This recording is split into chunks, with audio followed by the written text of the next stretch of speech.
لہٰذا پیزار کې مونږ جایز دی او دا आवाज نه کول پکار او چې څوک چې دا आवाज کله وکي لږ شانې پوهه کول غواړي چې په هر ځای کې دا आवाज بیا نه کوي چې پیزار به وباسو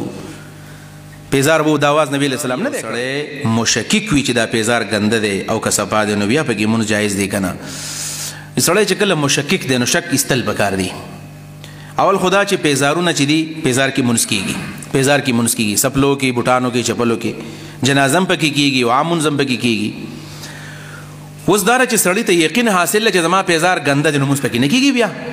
یقین حاصل پیزار ګنده دی نو مونځ نه کېږي دویم دا یقین حاصل چې پیزار مې پاک دی نو مونځ پکې کېږي درېیمه خبره دا چې شک دی چې پاک دی او که څښا دی نو بیا وباسه که نه یو خبره دویم دا چې ستا شک دی چې څښا دی که پاک دی نو د هغې دپاره طریقه راغلې ده که نه هر فرعونی را موسی ادا دا پیزار راوالو په دې ځمکه بسې جوخ جوخومه نو پاک شو که نه بالفرض که زی جرم ګندګي ده نو هغه ته لرې کا جسم دی باقاعده ګندګي پنښه ته لرې کا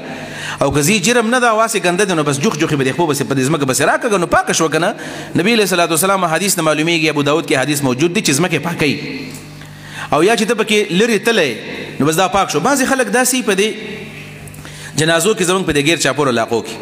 چې کله جنازې ته امام صاحب مخکې شو نو وایي پیزار به وباسو خدای مو بخا چاته نشي ویلی چې وباسئ نو وباسو داسې شی دی نه امر دی نه درخواست دی او نه څه خبره ده خو پیزار به وباسو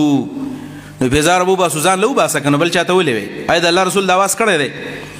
نو ته ورته وایې چې دا وباسل نه دي پکار یاره وایي د نن زمانې ځمکې پاکې نه دي دا دلیل خلک وایي که نه نن سبا ځمکې پاکې نه دي هسې زه تاسو ته را خبره کوم دا خبره چې کوم ملګري کوي چې نن سبا ځمکه پاکه نه ده ولې مخکې پاکه وه د دې څه دلیل چا څه شته چې مخکې پاکه اوس ښه شوې ده دې خو دلیل نشته البته زما سې دا دلیل شته چې اوس ځمکې پاکې دي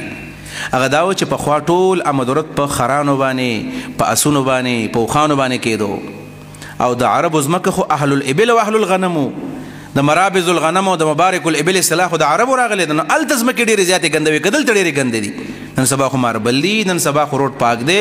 نن سبا خو لارې پاکې دي په هغه زمانو کې ګډې وي بیزې وي اوښانو دا امتیاز ډېرې کېدلې او په هغه ځای کې نبي علیه صلات وسلام صحابو ته ویلي په پیزار کې مونځ کوئ جایز دی او ته وایې چې نن سبا څښا دي نن سبا ډوم څښا نه دي ښه پاکې دي خو ستا مزاج یې نه مني نو که زما او ستا مزاج او خبره نه مني دا بېله خبره ده خو پیزار کې مونځ کېږي پاتې شو دا چې نبي علیه صلات وسلام د موسی علیه صلات وسلام چې کله کوه طور ته لاړو او دا دلیل سړی نیسي چې موسی علیه السلام ته الله ویلي چې فخلعن علیک پیزار دی وباسه او د هغې دوه جواب دي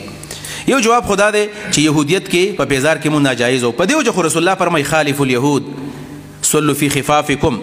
د یهودو مخالفتو کې پیزار کې مونځ کوي فانهم لا یصلون فی خفافهم ونعالهم دی په پیزار کې مونږ نه کوي تاسو مخالفت وکړئ نه خو وجه هم دقه ده په دې کې مخالفت الیهود دی او دویمه د عبدالله بن مسعود فرمایي چې هغه وخت کې موسی علیه السلام چې کوم پیزار په خپو دی هغه د خر د سرمن دی او غیر مطبوغ دی دباغت نه دی شوی کوم سرمن چې غیر مطبوغ رنګ شوي نه وي په هغې کې مونږ نه کېږي هغه ګنده ده او چې کله رنګ شي نو بیا هغه پاکېږي لهذا پیزار کې مونږ جایز دی او دا आवाज نه کول پکار او چې څوک چې دا आवाज کله وکي لږ شانې پوهه کول غواړي چې په هر ځای کې دا आवाज بیا نه کوي چې پیزار به وباسو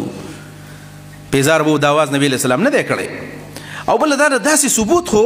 زه نه یم چې ګوره زه دعوه کوم زه څوک یم زه به دعوه کومه خو داسې ثبوت ما ته نه دی معلوم چې د پیزار د جنازې د مونږ دپاره پیزار له ایستلم راغلي چېرته او که چېرته راغلي نو مونږ ته وښایه مونږ به بیا عمل شروع کړو خو داسې ثبوت نشته دی چې د جنازې دپاره صحابه کرامو پیزار ایستلی د پیزار د ایستلو ثبوت نشته دی د پخپو کولو ثبوتونه شته د ایستلو ثبوت نشته چې پیزار وباسه او دا خبره چې نن سبا ګنده دی نو دا دلیل کمزوری دی ښه جي ثم اتخذتم